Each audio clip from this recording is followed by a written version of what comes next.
we actually became really, really good friends. And it all started with him just needing some help. You know, me wanting to help his health, his... Yo, what's up, man? Hit that thumbs up button, join that notification, gang. So, Will and Jada did this Red Table Talk edition, and Jada kept talking about healing, and I'm like, who the fuck does she think she is? Is she supposed to be some like psychotherapist or some kind of psychic now, and healing and all this healing? And everyone's giving her credit for it. The only reason she did it, in my opinion, is to really heal Will's ego. And if you watch this, and I would have posted the clip, but I just didn't feel like being copyrighted because Facebook, you know, it's Facebook. And if you watch this clip, Will looks like, it's about 12 minutes long. Will looks like he's about to cry. He just got done crying. He's got puffy eyes. He looks like a broken man. It's kind of hard to see him like that. You know, it looked either he just got done crying or it was a hell of an acting job. Because I thought at any moment he was going to bust out, how come you don't want me, man? It looked like when he cried in that classic scene in Fresh Prince, when that episode with his pops. And she goes on to finally admit that she did have an affair with Augusta Alsina. Now, Augusta Alsina put out an album, The Project 3 or whatever, and he was promoting his album, talking to Angela Yee, and this is when he spilled the beans about this relationship. And he basically used Jada and Will as a pawn for record sales, and at their expense, to embarrass and humiliate Will Smith at his expense so he could sell albums. Now, his album debuted number 48 on the charts. It didn't do too well.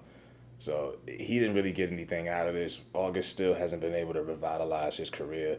But let's pay attention to the timelines and things. Because like I said, they all put pictures and video footage of Jada and August laid up from 2-3 years ago. I'm like, how did y'all look past that? Y'all didn't put 1 and 2 together? You know, I remember I did a video about 4 months ago where, not even that long, where Jada said she's learned so much more about Will since quarantine, basically saying, hey, we've been locked up in the house together for a while now.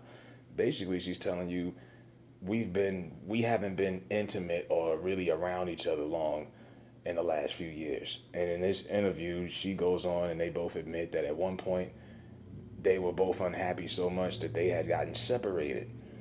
You know, now you keep connecting the dots. When the interview first starts, Will's like, yeah, when August first came in to the house, he was very sick. So at the time, Will was still in the crib. You know, now they don't never get to the open relationship part. They're never going to tell people that they have an open relationship and they're, you know, famous Hollywood swingers, but they are. Like I say, I've heard these rumors for years. I don't know how this went under people's noses. Go back and look. Their favorite couple they used to hang out with was Tisha Campbell and Dwayne Martin. That's enough. I'm not even going to get further into that. You know, this is what Will and Jada have always done. I just hope that this is a lesson to a lot of black people who've always idolized these false relationships. I'm not saying they don't love each other. At one point they didn't, but this is an arranged relationship. You know, this is before Jada and this is before Beyonce and Jay-Z. What would you consider that relationship now? Jay-Z, Beyonce, Cardi B, Offset. They always have something to give people hope, and people like, oh, we want to be like that couple. But now Will and Jada look like a couple that's in their 50s that are still technically together, but they ain't really together. You know, they don't look like there's any form of intimacy going on whatsoever. They probably don't even sleep in the same bed. They probably haven't done anything together in a long time. You know, you could just see it. And they did this for Will because Will was embarrassed, and Will goes on to say, well, I've done my dirt too, and she laughs a little extra hard at that, but they don't go really into the specifics as far as the open relationship stuff. They're never going to admit to that, you know, but she does admit that she was sleeping with August at one point. They had a relationship. They don't speak anymore. You know, and August is a sucker because, like I say, not only did you rat and tell everybody, but it was kind of already out there, so I kind of see, but you put it in specifics because some people just wasn't smart enough to connect the dots. But yeah, he used this as a prop for his album sales, and it flopped. It didn't work because more people were interested in this than they were his album. I haven't heard anybody talk about that album, you know, but more people were stuck on this, and you kind of feel for Will Smith. And like they say, money doesn't solve everything. Will Smith makes a lot of money, but money can't heal a man's ego when he's humiliated like this. And this is very humiliating for Will, To have to, because everyone's telling Will, man, how you let that little nigga come in your house and bang Jada? How you let his shit? Will's oldest son, if I'm not mistaken, is older than August Alsina. August Alsina's 27. Will's oldest son is like my age. He's like 29, 30. He's in the same age bracket. So this, you kind of just feel for Will. And I'm like, damn, Will really looked like he was hurt about this shit. Not because he didn't know, because it did happen. It's just, it got put out there to the public. And he's a well-respected man, not just in black people's eyes, but just in Hollywood and everything. And now everyone's looking at him like, you're less of a man. You're weak. You're submissive. How could you let this go on?